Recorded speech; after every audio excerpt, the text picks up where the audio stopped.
On the Leil HaSeder in the Manishtana, we mentioned the two times that we dip. Shebechol halilos einu matbilin afal pamachas. On all the nights we don't dip even once. Haliloza shtei pamim. On the Leil HaSeder, on the night of Pesach, we dip twice.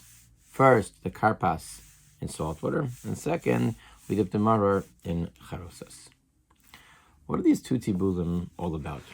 Chaim Palachi has a beautiful, beautiful insight. And he says that the two tibulim, the two times that we dip, correspond to Golus and to Geula. How is that? So the truth is, if you look at Karpas, besides Kadesh Yesh Latinokos, that the children should ask, and getting out of the maror by a bracha problem by making a boy priyadama first, what exactly is that dipping all about? So Rabbeinu Manoach points out in his commentary on the Rambam that the first time, the dipping of the Karpas, that first corresponds to the Mechira of Yosef. The first time that we find dipping in the Torah is when the brothers take Yosef's Kesonis Pasim and they dip it into the blood.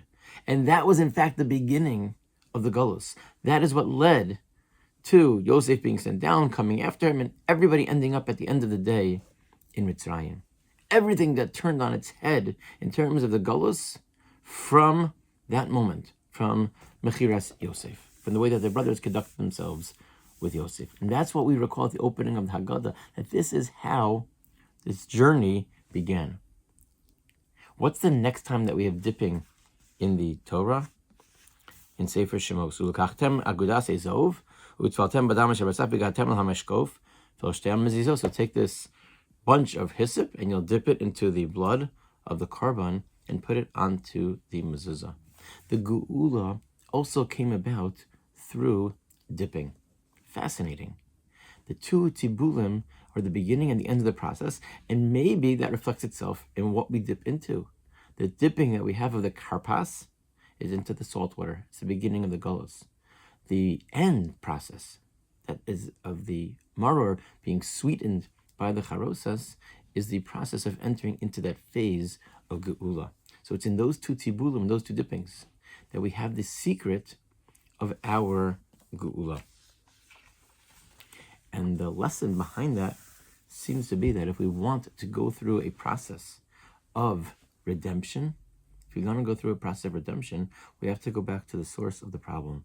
And it was the machlokas that existed between Yosef and his brothers, that hatred, that sinas chinam that was there, that led to the beginning of our Golus, and is what needs to be fixed and what needs to be repaired in order to have Geula. And that's presumably why we highlight Kol Dichvan Yosef Yochel, inviting people in. Every Yom Tov, we want to have people. There's an extra Simchas Yom Tov when we help other people. But it's clearer that the message here that we highlighted, why uniquely on Pesach, do we announce it? Do we say that this is a fundamental part? Why perhaps is there a mitzvah moschitim? We always want to give people for Yom Tov. No, here it's about bringing the achdus between people. It's a fascinating comment of Rabbi Chanan Wasserman in the Kovetz Mamarim. And he wonders as follows.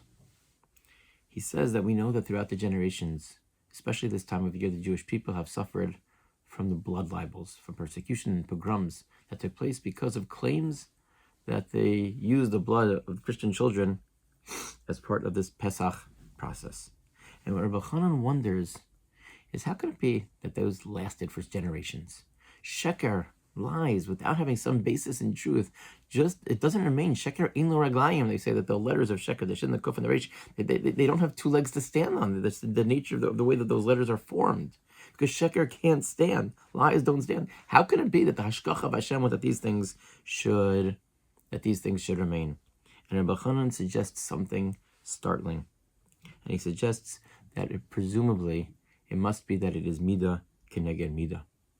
That if that which our Golus started from was the dipping of the brothers of their coat into blood, the midah keneged midah, until it is repaired, we have to contend with libels that have to do with blood. It's a shocking statement. He says that he's a little scared to say it. Lulei she'eni kedai yisi omer. If only I was fit to say, I would say. And he writes at the end, Im shagisi Hashem mechaper v'adei. I'm wrong. Hashem should give me kapara. But I think the yesod and the idea is a fascinating one. But we go on a journey, and that's what the Leil HaSeder is about. It's about a journey from Golos to Geulah. It's about understanding what was and what can be. And when we internalize those messages and take the dipping of the karpas, why karpas specifically, how does that hint to the Ksonas Pasim? So Rashi, on his description of the Ksonas Pasim, mentions Chur Karpasu Tchelas, the pasuk from Megillas Esther. So everything is connected, and it's that moment of when things began to stray that is what we have to work on fixing. That if we're going to get to the final moment of the Geula, of the Charoses, of sweetening up our lives, that if we want to process from Golos and Geula, it's about fixing what was, repairing, bringing people closer together, and hopefully with that, L'Shana Haba B'Yerushalayim Havniyah.